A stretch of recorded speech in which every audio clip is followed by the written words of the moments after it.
Updates కోసం తురగ శ్రీరామ్ గారు కూడా మనతో పాటు జాయిన్ అయ్యారు. ప్రముఖ విశ్లేషకులు. శ్రీరామ్ గారు నమస్తే, గుడ్ మార్నింగ్. శ్రీరామ్ గారు వినిపిస్తుందా? నమస్తే అండి, వినిపిస్తుంది. శ్రీరామ్ గారు ఐ థింక్ మ్యూట్ లో ఉన్నట్టుంది మీ ఇన్స్ట్రుమెంట్. ఒకసారి వస్తాను. డన్. శ్రీరామ్ గారు ఎట్లా చూస్తున్నారు? సో మొన్న ఈ మధ్యనే 60 మందితోటి మల్లోజుల వేణుగోపాలరావు లొంగిపోయారు. సో ఇది మావోయిస్టులకు పెద్ద దెబ్బ అని అనుకునే లోపే ఈ రోజు హిడ్మా మరణించారు, హిడ్మా ఎన్కౌంటర్ లో చనిపోయారు అన్నటువంటి వార్త దేశవ్యాప్తంగా సంచలనంగా మారింది. అయితే దీనికి సంబంధించి అధికారికంగా అటు కేంద్రం నుంచి కానీ, కేంద్ర బలగాల నుంచి కానీ, ఇటు రాష్ట్ర ప్రభుత్వాల నుంచి కానీ, రాష్ట్ర పోలీస్ శాఖ నుంచి కానీ, అటు మావోయిస్ట్ పార్టీ నుంచి కూడా ఎట్లాంటి అధికారిక సమాచారం లేదు. బట్ ఒక ఫోటో బాగా స్పెక్యులేట్ అవుతోంది. సో ఈ ఫోటో అటు హిడ్మాకి ఇటు ఆజాద్ కి దగ్గరగా కనిపిస్తోంది, పోలికలన్న చర్చ నడుస్తోంది. ఎవరై ఉండొచ్చు, ఏం జరిగి ఉండొచ్చు శ్రీరామ్ గారు? ఇది పోలీసులే కన్ఫర్మ్ చేయాలి. అయితే ఏంటంటే హిడ్మా గనక నిజంగా వార్త గనక నిజమైంటే, హిడ్మా చనిపోయాడు అన్న వార్త నిజమైంటే గనక మావోయిస్ట్ పార్టీ ఆల్మోస్ట్ ఖతమైపోయిందని మనం భావించవచ్చు. ఆజాద్ ఒకవేళ ఇది ఆజాద్ అయినా కూడా పెద్ద ఇష్యూనే. కానీ హిడ్మా గనక ఒకవేళ జరిగి ఉంటే అసలు మావోయిస్ట్ పార్టీకి ఇంకా పూర్తి స్థాయిలో ఏదైనా కొంచెం అక్కడక్కడ ఇంకా కొంచెం ఏమన్నా ధైర్యంగా ఉన్నవాళ్ళు, ఇంకా మనం పోరాటం చేద్దాము, అడవుల్లో ఇంకా పోరాటం చేసి మనం ఏదో సాధిద్దాం అనుకున్న వాళ్ళు ఇంకెవరైనా ఉంటే కనుక వాళ్ళ పూర్తి ధైర్య సాహసాలన్నీ నీరు జారిపోయే అవకాశం ఉంది.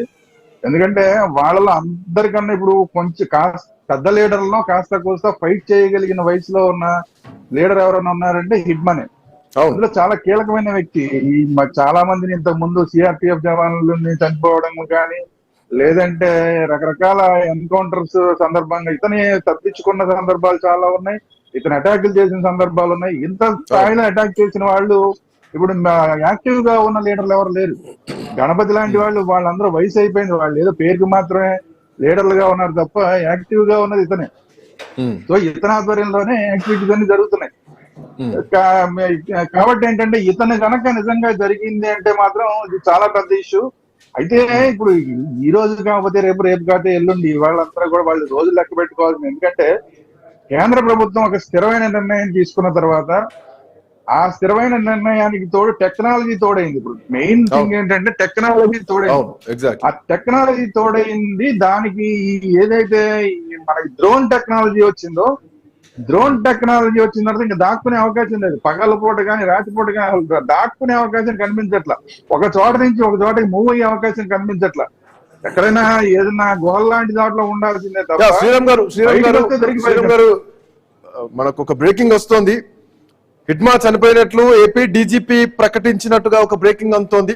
So I think the photo belongs to Hidma, most wanted Maoist అగ్రనేత, మావోయిస్టులో కీలకమైనటువంటి వ్యక్తి.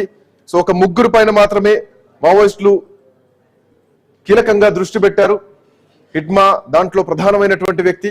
సో ఐ థింక్ హిడ్మా చనిపోయినట్టుగా ఏపీ డీజీపీ ప్రకటించినట్టుగా తెలుస్తోంది. సో ఇక మావోయిస్ట్ పార్టీ అంతం చేయాలన్నటువంటి లక్ష్యానికి కేంద్రం చేరుకున్నట్టేనా? మావోయిస్ట్ పార్టీ పూర్తిగా బలహీనమైనట్టేనా?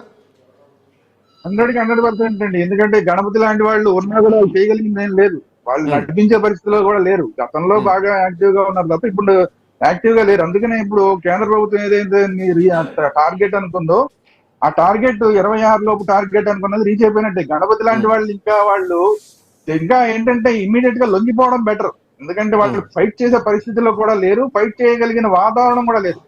మనం ఏమాత్రం ఒకవేళ ఈ మావోయిస్ట్ వాళ్ళ భావజాలం ఏదైతే ఉందో వాళ్ళు సామాన్యుల కోసం పాటుపడతారు అనుకున్న వాళ్ళు కూడా సలహా చెప్పాల్సింది ఏంటంటే ఇంకా మీరు లొంగిపోండి, ఎవరైతే మిగిలిపోయి ఉన్నారో వాళ్ళందరూ లొంగిపోండి.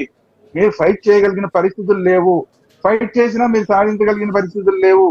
మీరు ఈ రోజు కాకపోతే రోజు, రేపు కాకపోతే ఎల్లుండి దొరికిపోవాల్సిందే లేదా చనిపోవాల్సిందే. మీరు అన్నట్టు లొంగిపోయే పరిస్థితి ఉంటుందా? ఎందుకంటే శ్రీరామ్ గారు మల్లోజుల తుపాకీ ఇచ్చి పోలీసులకు ముఖ్యమంత్రి ముందు తుపాకీ ఇచ్చి లొంగిపోయినప్పుడే వాళ్ళు ఒక లేఖ రిలీజ్ చేశారు, అదైనా వ్యక్తిగతం అని చెప్పేసి. మరోవర్ ఉద్యమ ద్రోహి అంటూ కూడా చాలా కామెంట్లు చేయడం జరిగింది. సో ఇప్పుడు ఆ లెటర్ బయటికి రావడం, మావోయిస్ట్ పార్టీ ఇక చేతులు ఎత్తేసిందని లేఖ రావడం, అందులోనే చీలికలు రావడం, సో మిగతా ఇద్దరు లొంగిపోతే కూడా బాగుంటుందని చెప్పేసి ఈ రోజు మీరు చేస్తున్నటువంటి కామెంట్ గానీ, జరుగుతున్నటువంటి చర్చ గానీ అట్లాంటి పరిస్థితులు ఉంటుందా? ఎందుకంటే వీళ్ళు ఉద్యమమే పరమావధి అన్నటువంటి సిద్ధాంతంలో ఉన్నటువంటి వ్యక్తి. లొంగిపోయే వాళ్ళైతే ఇప్పటికే లొంగిపోవాలి. ఆల్మోస్ట్ సంవత్సరం నుంచి జరుగుతున్నటువంటి ఈ నమ్మల కేశవరావు విషయం అయితేనేమి, మొన్న లొంగిపోయిన మల్లోజుల విషయం అయితేనేమి, గతంలో చనిపోయినటువంటి కీలకమైనటువంటి నాయకుల విషయం అయితేనేమి. బట్ అట్లాంటి పరిస్థితి ఎక్స్పెక్ట్ చేయొచ్చా? అంటే ఒకటి లొంగిపోవడం లేదంటే చనిపోవడం రెండే. క్లైమాక్స్ అదే. మూడో మార్గం అనేది లేదు కదా. ఇప్పుడు గతంలో అయితే మూడో మార్గం ఉంది, తప్పించు తిరిగే మార్గం ఉంది. ఇప్పుడు తప్పించు తిరిగే మార్గం లేదు. ఇప్పుడు అడవులు అలా గతంలో లాగా లేవు. ఎప్పుడైతే మనకి డ్రోన్ టెక్నాలజీ వచ్చిందో, డ్రోన్ టెక్నాలజీ వచ్చిన తర్వాత అంతా అడవులన్నీ ఓపెన్ అయిపోయినాయి. గతంలో మనం పోలీసులు ఒక దగ్గర నుంచి ఒక దగ్గరికి వెళ్ళాలంటే ఇన్ఫార్మర్లు దొరకాలి. మనకి ఇన్ఫార్మర్లు చెప్పిన దాన్ని బట్టి మనం లోపలికి వెళ్ళాలి. ఆ అడవుల్లో లోపలికి వెళ్ళాలంటే అడవులు మనకి తెలిసిన మార్గం కాదు, ఎటు నుంచి ఎటు వెళ్తున్నామో తెలియదు, రకరకాల ఇబ్బందులు ఉన్నాయి. ఇప్పుడు అలా కాదు కదా, డ్రోన్ తోటి మన డ్రోన్ వెళ్ళిపోతుంది. ఎక్కడికైనా వెళ్ళిపోయిన తర్వాత పలానా దగ్గర వీళ్ళు ఉన్నారు అనగానే ఇమీడియట్ గా వాళ్ళని రౌండప్ చేసేస్తారు. రౌండప్ చేసిన తర్వాత ఇంకా వాళ్ళు తప్పించుకునే మార్గం లేదు. అందుకోసమనే ఈ రోజు పరిస్థితులు అలా ఉన్నాయి. ఇప్పుడు పెద్ద పెద్ద మల్లోజులు లాంటి వాళ్ళు ఎందుకు లొంగిపోయారు? వాళ్ళు ఏమి ద్రోహులు, నిజంగా ద్రోహులు అనుకుంటే అది వెరితనం అవుతుంది. వాళ్ళ పరిస్థితులు అనుకూలంగా లేవు. గవిన ఐలయ్య గారు, సిపిఐ సెక్రటరీ, మనతో పాటు ఫోన్ లైన్ లో అందుబాటులో ఉన్నారు. ఐలయ్య గారు నమస్తే. నమస్తే అండి. హిడ్మా లాంటి నేతలు కూడా శాంతి చర్చలకు వ్యతిరేకమేం కాదు, సరైన పద్ధతిలో ప్రభుత్వం ముందుకొస్తే శాంతి చర్చలకు సిద్ధమే అని చెప్పేసి గతంలో లొంగిపోయినటువంటి మావోయిస్టులు చెప్పారు. ఈవెన్ మొన్న మల్లోజుల లొంగుబాటు తర్వాత మళ్ళీ అట్లాంటి భారీ కుదుపులు మావోయిస్ట్ పార్టీలో ఏం జరగలేదు. సో ఆల్ ఆఫ్ సడన్ గా ఈ రోజు మారేడుమిల్లిలో ఆ ఫారెస్ట్ లో హిడ్మా ఎన్కౌంటర్ జరిగింది అంటూ వస్తున్నటువంటి ఈ photo of course AP DGP కూడా ప్రకటించినట్టుగా స్పష్టమైనటువంటి సమాచారం తెలుస్తోంది. సో ఎట్లా చూడొచ్చు, హిడ్మా ఎన్కౌంటర్ తర్వాత మావోయిస్ట్ పార్టీలో ఎట్లాంటి పరిణామాలను ఎక్స్పెక్ట్ చేయొచ్చు? హిడ్మా మావోయిస్ట్ పార్టీలో ఒక కీలకమైనటువంటి నేత, అందరూ స్థానిక నేత. తను ఏ ఆదివాసీ ప్రాంతాల్లోనైతే బలంగా మావోయిస్టు ఉద్యమం కొనసాగుతుందో దానికి ఒక లోకల్ లీడర్ గా హిడ్మా ఉన్నాడు. అనేక ఇన్సిడెంట్స్ లో ఉన్నాడు అనేటటువంటిది బయట వార్తలు, ప్రచారాలు మనందరం కూడా వింటూ ఉన్నాం. అయితే గత కొంతకాలంగా హిడ్మా టార్గెట్ గా ప్రభుత్వం గ్రే హౌండ్స్ అన్ని కూడా ప్లాన్ అప్ చేస్తున్నాయి. ఈ మధ్య కాలంలో డీజీపీ కూడా ప్రకటించాడు, మా పరిధిలోనే, మా రాడార్ పరిధిలోనే హిడ్మా ఉన్నాడు, ఖచ్చితంగా ఆయన్ని మేము చేస్తామని కూడా వాళ్ళు ప్రకటించున్నారు. ఏదేమైనప్పటికీ ఒక మానవ హననం ఏదైతే ఈ హంటింగ్ ఉన్నదో ఇది సభ్య సమాజం అంతా కూడా దీన్ని అంతా కూడా వ్యతిరేకించాల్సినటువంటి అంశం అండి. ఇది ఒకవైపున వాళ్ళు చర్చలకు వస్తాం అంటున్నారు, మాట్లాడండి. పక్కన ఉన్నటువంటి పాకిస్తాన్ తోటి చర్చలు జరుపుతారు, దాయాదులుగా చెప్పుకొని వాళ్ళతో క్రికెట్ కూడా ఆడడం అనే అంత వైరుధ్యం మన మధ్య ఉన్నటువంటి అట్లాంటి దేశం తోటి కూడా చర్చలు జరుపుతారు. కానీ వాళ్ళు కొన్ని వినిపిస్తుంది ఐలయ్య గారు, వినిపిస్తుంది. అట్లా పక్క దేశం, శత్రు దేశాలతో కూడా చర్చలు జరుపుతా ఉన్నారు. లేదు, ఈ రోజు ఒక ట్రంప్ ఆదేశిస్తే మీరు రష్యా నుంచి ఆయిల్ కొనొద్దు, ధర ఎక్కువైనా మీరు మా దగ్గర కొనాలంటే ప్రభుత్వాలు లొంగిపోయి అట్లా కొంటున్నటువంటి ఒక స్థితి. ఈ దేశ ప్రజలందరికీ కూడా పెట్రోల్ రేటు కొద్ది రూపాయలు పెరిగినా పర్లేదు కానీ ట్రంప్ ని కాదనలేమని చెప్పుకుంటున్నటువంటి ప్రభుత్వాలు ఇవాళ స్థానికంగా లోకల్ ఇష్యూస్ మీద జరుగుతున్నటువంటి ఉద్యమంలో చర్చల ద్వారా దాన్ని పరిష్కరించుకోవడానికి ప్రభుత్వం సిద్ధంగా లేదు. దీంట్లో హిడ్మాని వేటాడి చంపడం అనేటటువంటి చాలా దుర్మార్గమైనటువంటిది. అట్లా ఒక ప్రభుత్వం, ఒక రాజ్యం మన దగ్గర ఎట్లాంటి పరిణామాలు ఉండొచ్చు ఈ వేటాడడం వెనక మీరు అంటున్నారు? ఎందుకంటే గతంలో కూడా మనం చూడొచ్చు అంటే ఒక కోవర్ట్ ఆపరేషన్ జరుగుతూ ఉంటుంది. వాస్తవానికి కరగుట్టల విషయంలో కావచ్చు, లేదంటే బసవరాజ్ ఎన్కౌంటర్ విషయంలో జరిగినటువంటి కోవర్ట్ ఆపరేషన్లు కావచ్చు. సో మొన్న మల్లోజుల లొంగిబాటు తర్వాత అట్లాంటి కోవర్ట్ ఆపరేషన్లు జరిగితే ఎటువైపు నుంచి జరగవచ్చు? ఎందుకంటే ఇందులో 2 చీలికలు వచ్చాయి. అదే అదొక చర్చ కొనసాగుతుందండి. లొంగుబాట్ల తర్వాత అటు నుంచి ఆరోపణలు వస్తున్నాయి, ఇటు నుంచి ప్రత్యారోపణలు, సమాధానాలు కొనసాగుతున్నాయి, అందరం చూస్తున్నాము. అయితే ఈ కోవర్ట్ ఆపరేషన్లు కొత్త ఏం కాదు. ఏ ఉద్యమాల్లోనైనా కోవర్ట్ ఆపరేషన్ ఉన్నది. అల్లూరి సీతారామరాజు పితూరిలో అల్లూరి సీతారామరాజు చంపడంలో కూడా కోవర్ట్ ఉందనేటటువంటిది ఆనాటి నుంచి ఈనాటి వరకు కోవర్ట్ ఆపరేషన్స్ ఉంటాయి. అయితే ఇక్కడ చూడాల్సినటువంటిది ఏ ఉద్యమం అయినా ఆటుపోట్లకు గురవుతుంది.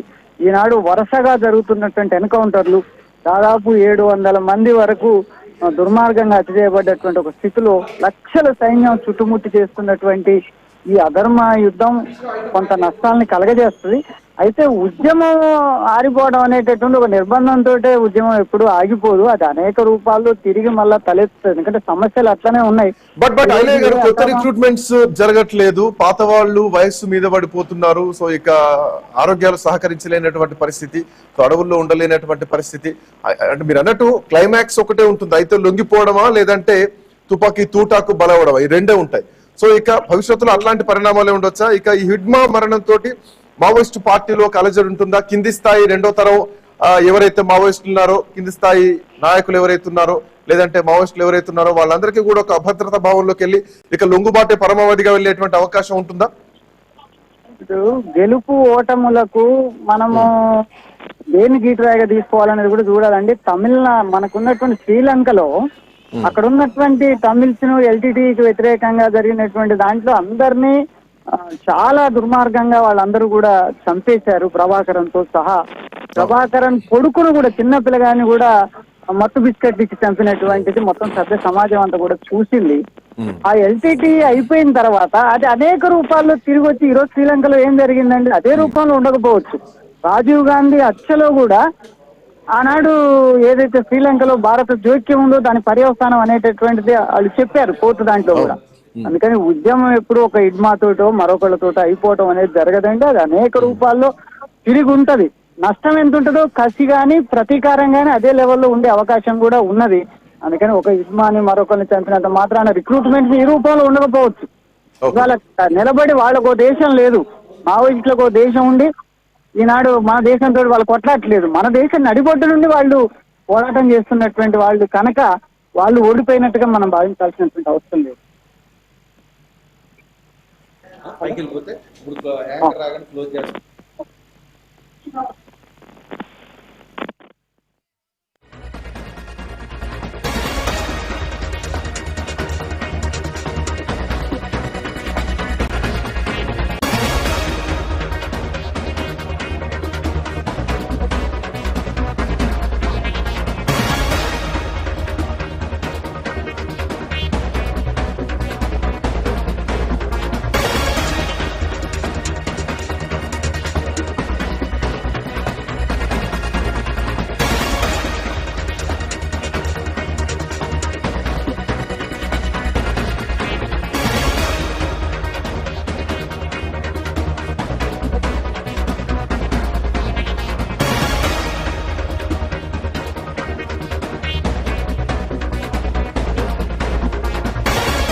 Thank you Ilaiah garu, thanks for joining.